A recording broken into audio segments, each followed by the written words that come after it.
Next अपने पास है exercise 3.2 में क्वेश्चन नंबर 13, जिसमें आपको एक ए मैट्रिक्स दे रखी है 2x2 की, एक आइडेंटिटी मैट्रिक्स है। ऑब्वियस सी बात है, जब ए अपने पास 2x2 का है तो जो आइडेंटिटी मैट्रिक्स है आई यूनिट मैट्रिक्स है, इकाई अव्यय है, वो भी 2x2 का ही होगा। ठीक है, और यहाँ पे बोला हुआ कि A square equal to 8a plus के आई हो, तो यहाँ पे आपको के की वैल्यू फाइंड आउट करनी है। तो ध्यान रखना, कई बुक्स में हो सकता है कि वो कैपिटल के हो, तो आप उसको स्मॉल के कंसिडर करना, क्योंकि वो एक मैट्रिक्स नहीं है, वो एक क्या है, मैट्रिक्स का एलिमेंट है, अवयव है, का क्या है, अवयव है। ठीक है, तो ये ध्यान रखना, स्मॉल के करना है। फिर जिस हिसाब से ये कंडीशन में बोल रहे हैं उस हिसाब से अपन पुट कर देते हैं। उसके बाद में क्या करेंगे, कंपैरिजन करके अपन के की वैल्यू फाइंड आउट करेंगे।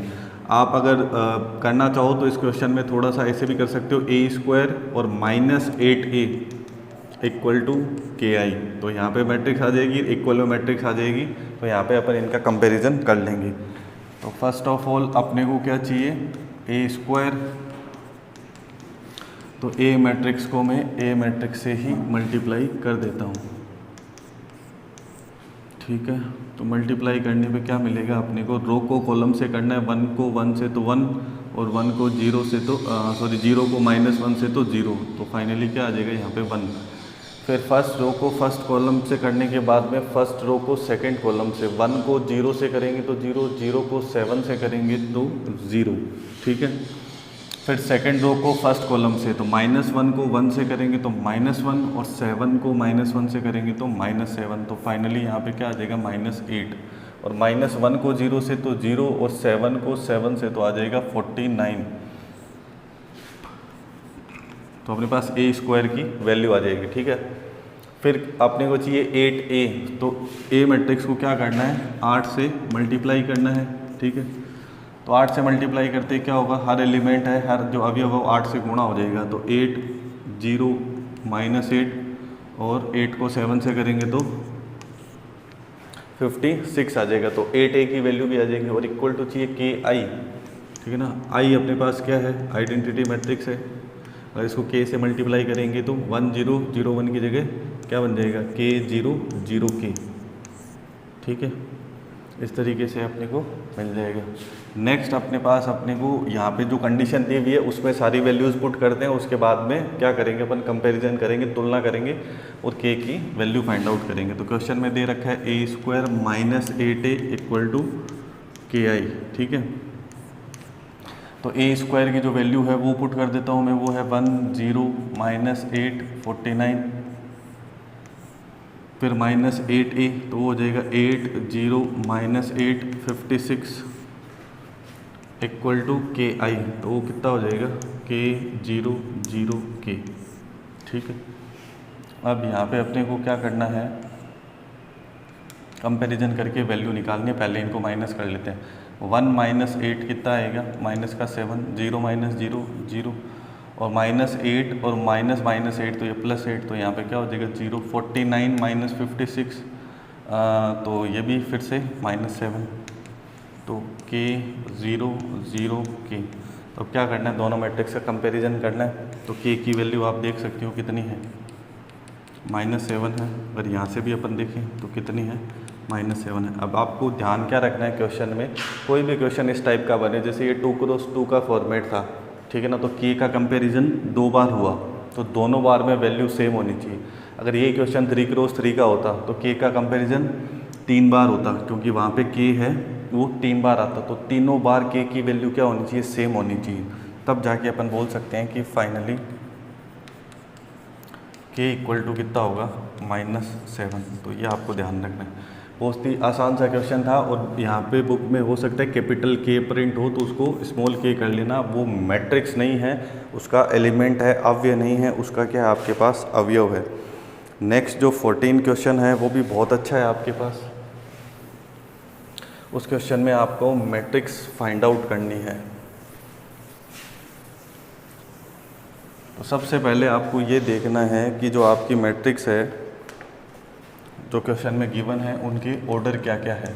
ठीक है, तो फर्स्ट मेरे पास जो मैट्रिक्स है उसमें है 1 0 2 -1 -3 4।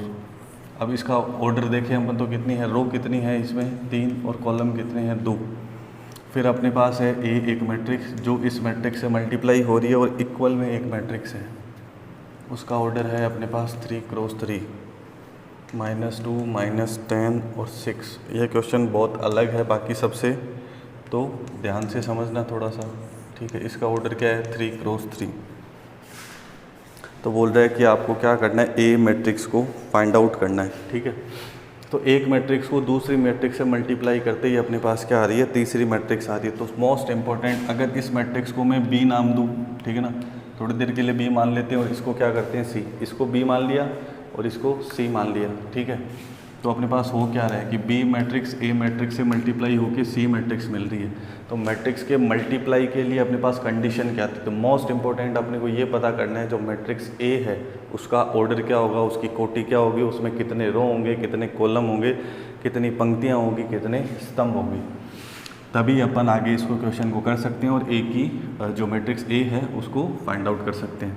तो इसको मैंने बी मैट्रिक्स बोला, ये सी है और ए आपको क्वेश्चन में गिवन है। तो अगर बी मैट्रिक्स ए मैट्रिक्स से मल्टीप्लाई हो रही है तो अपने को यहाँ पे सी मैट्रिक्स का ऑर्डर क्या मिल रहा है, 3 क्रॉस 3। अब अपन बात करते हैं, जैसे मैंने आपको बोला था कि अगर एक मैट्रिक्स को दूसरी मैट्रिक्स से मल्टीप्लाई करना है तो पहली मैट्रिक्स में जितने कॉलम है, पहली मैट्रिक्स में जितने कॉलम है, स्तंभ है, उतनी दूसरी मैट्रिक्स के पास क्या होनी चाहिए, रो होनी चाहिए। तो बी का ऑर्डर तो आपको पता है कितना है, 3 क्रॉस 2।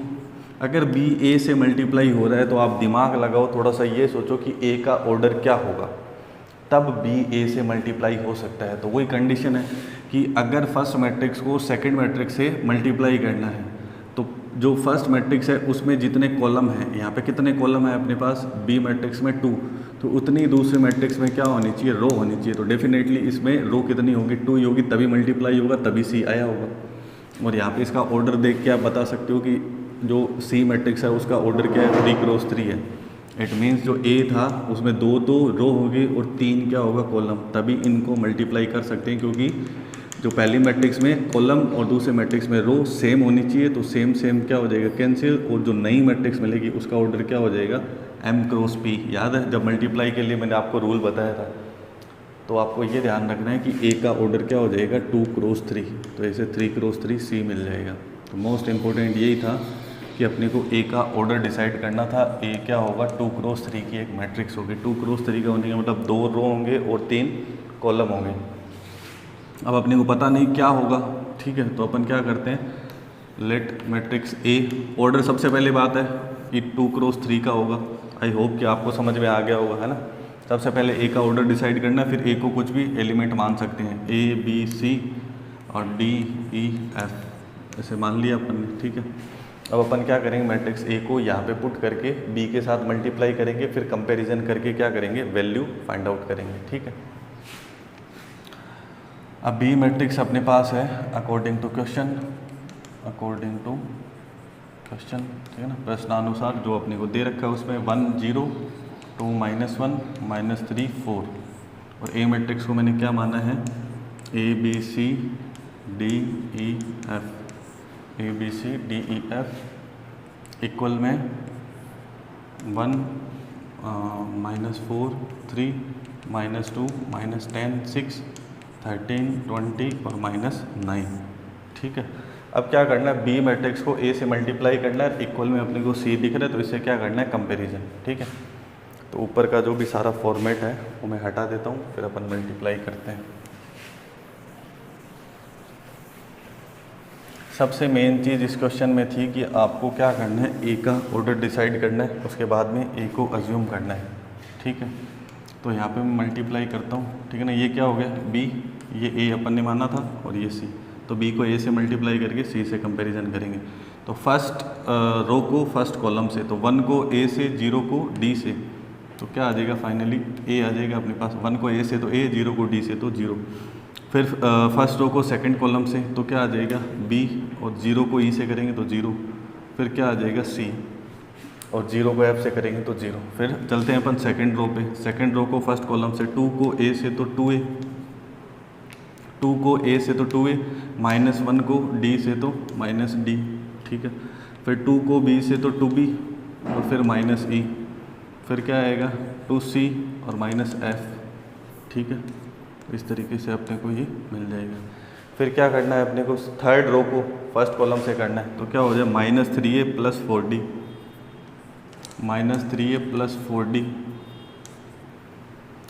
फिर थर्ड रो को सेकंड कॉलम से, तो क्या आएगा -3b + 4e, -3b + 4e। फिर क्या करना है, इसको मैं थोड़ा सा अलग लिख देता हूँ, 2c - f, है ना। थर्ड रो को थर्ड कॉलम से करेंगे तो क्या आएगा -3c + 4f, और इक्वल में आपके पास क्या आ रहा है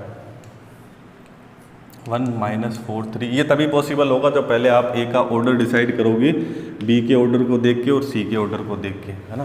फिर ए को अज्यूम करके काम करना है। अभी ये भी देखो 3 × 3 है, और ये जो सी है उसका ऑर्डर भी क्या है 3 × 3 है। तो इजीली अपन कंपैरिजन करके वैल्यू निकाल सकते हैं, बहुत इजी है।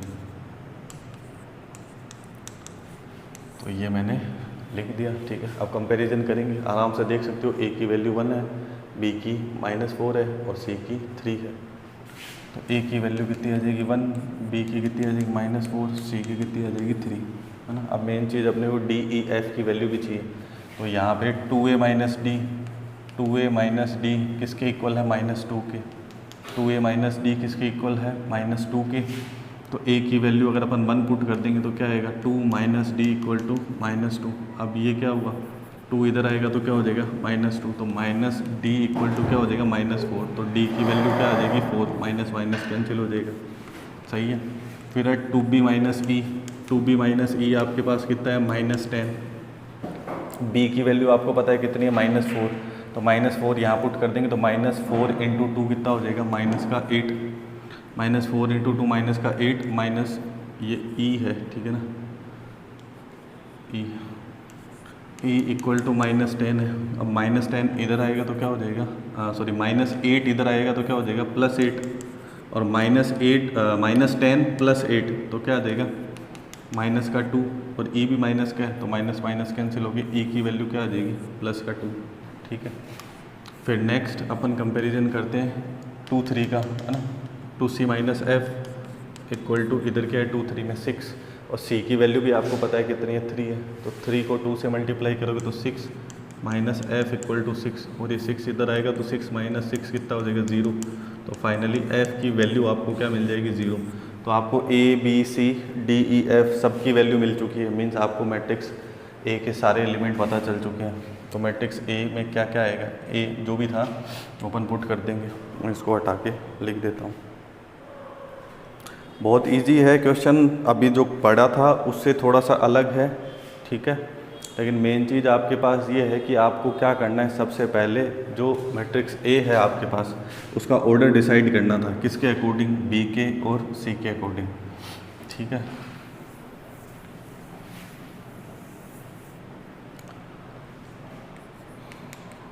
तो A B C की वैल्यू अपने पास आई थी 1 - 4 3, और D E F तो आया था 4 2 और 0। तो इस तरीके से आपको जो मैट्रिक्स A है वो आपको मिल जाएगी, ठीक है। नेक्स्ट जो अपने पास क्वेश्चन है, ठीक है, वो जो क्वेश्चन आपके पास है वो रिलेट है आपके पास से जो मैथमेटिकल इंडक्शन का जो प्रिंसिपल था, गणितीय आगमन जो सिद्धांत था उससे रिलेटेड। आपको याद होगा 11th में अपन ने पढ़ा था, जो 4th एक्सरसाइज थी, प्रिंसिपल ऑफ मैथमेटिकल इंडक्शन, है ना। वही कॉन्सेप्ट यूज़ करना है उसमें। तो एंड टाइम के लिए अपने को कुछ भी प्रूव करना होता है तो अपन क्या करते हैं, मैथमेटिकल इंडक्शन के प्रिंसिपल को ही यूज़ करते हैं, ठीक है। तो सिंपल उसमें जो रहेगा अपने को मल्टीप्लाई करना ही रहेगा। अगर बहुत सारे स्टूडेंट को पता होगा मैथमेटिकल इंडक्शन का प्रिंसिपल, है ना, गणितीय आगमन सिद्धांत। तो यहाँ पे ए मैट्रिक्स आपको दे रखी है, cos alpha sine alpha minus sine alpha cos alpha, ठीक है। और ए एन में क्या होगा, cos n alpha sine n alpha minus sine n alpha cos n alpha, है ना। तो इसको प्रूव करना है अपने को एन टर्म तक के लिए, ठीक है। और एन आपके पास क्या है, पॉजिटिव इंटीजर है, ठीक है ना, धन पूर्णांक है। तो n टर्म के लिए किसी को भी प्रूव करते हैं तो अपन क्या करते हैं, मैथमेटिकल इंडक्शन का जो प्रिंसिपल है ना, गणितीय आगमन सिद्धांत, उसको काम में लेते हैं। ठीक है, तो सबसे पहले n के लिए है ना, तो फिर उसको 1 के लिए चेक करेंगे, फिर k के लिए और फिर k+1 के लिए। अगर k+1 के लिए भी ट्रू आ जाता है, LHS इक्वल टू RHS हो जाता है, तो अपन बोलेंगे कि जो भी अपने पास जो पॉजिटिव इंटीजर है, जो धन पूर्णांक है, उन सब के लिए क्या होगा, ट्रू होगा। ठीक है, तो पहले लिखता हूँ मैं 4n इक्वल टू 1। ठीक है, n बराबर 1 के लिए, तो a की पावर 1, यहाँ पे 1 रखेंगे, n की जगह तो क्या आएगा, कोस alpha, sine alpha, minus sine alpha और कोस अल्फ़ा। तो ये a की वैल्यू है, तो ये स्टेटमेंट क्या है, ट्रू है, मतलब ये क्या है, सत्य है। ठीक है, फिर अपन मानेंगे, अज्यूम करेंगे, लेट ना, माना कि n इक्वल टू k के लिए क्या स्टेटमेंट ट्रू है, तो a k क्या आएगा, n की जगह मैंने k पुट कर दिया, तो कोस के अल्फ़ा, साइन के अल्फ़ा, माइनस साइन के अल्फ़ा और कोस के अल्फ़ा। ठीक है, तो ये जो भी k के लिए अपन मानते हैं, तो उसको क्या करते हैं अपन लास्ट में यूज़ करते हैं। अब अपन प्रूव करेंगे, है ना, प्रूव करेंगे मतलब सिद्ध करेंगे, किसके लिए, for n equal to k+1 के लिए। तो क्या हो जाएगा, a की power k+1 equal to cos k+1 into alpha, sine k+1 into alpha, minus sine k+1 into alpha, cos k+1 into alpha. इस टाइप से अपन एक क्वेश्चन भी करा था कि प्रूव करो FA into FB equal to FA+B होगा। आपको याद है 3.2 में ही करा था अपन ने, 6th या 7th क्वेश्चन था।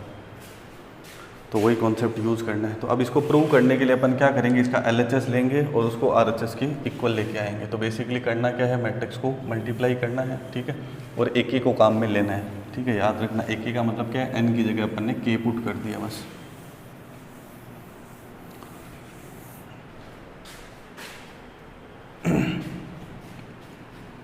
तो क्या करेंगे अपन, a की पावर जो k+1 है वो ले लिया अपन ने लेफ्ट हैंड साइड, है ना, वो किसके इक्वल होगा, a की पावर k इंटू a की पावर 1 के।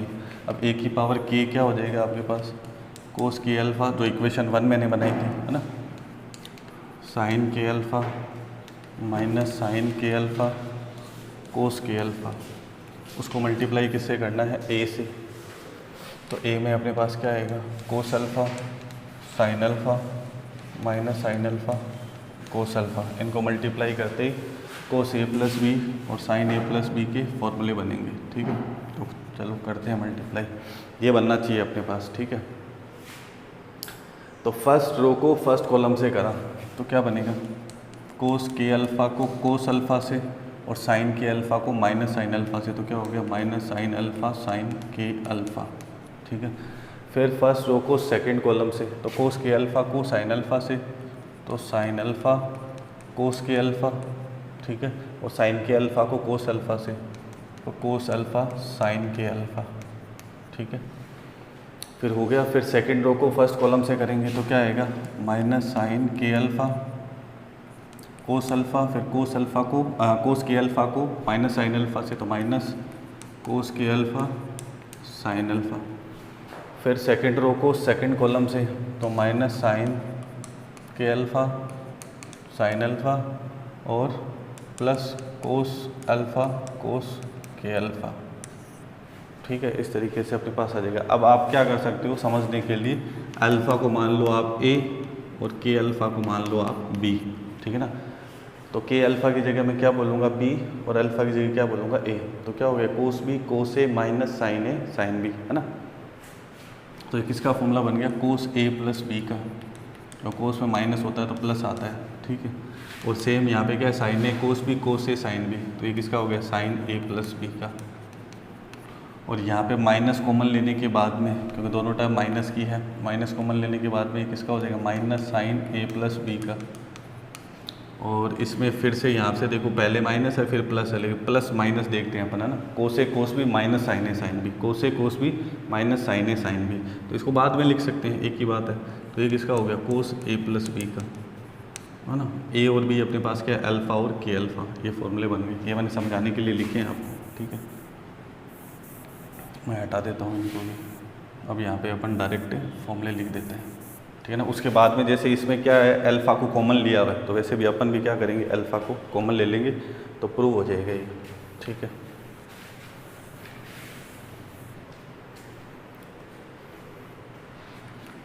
अब यहाँ पे क्या हो गया, कोस के अल्फ़ा प्लस अल्फ़ा, यहाँ पे हो जाएगा साइन के अल्फ़ा प्लस अल्फ़ा, और यहाँ पे माइनस कॉमन लेने के बाद में साइन के अल्फ़ा प्लस अल्फ़ा, और यहाँ पे कोस के अल्फ़ा प्लस अल्फ़ा।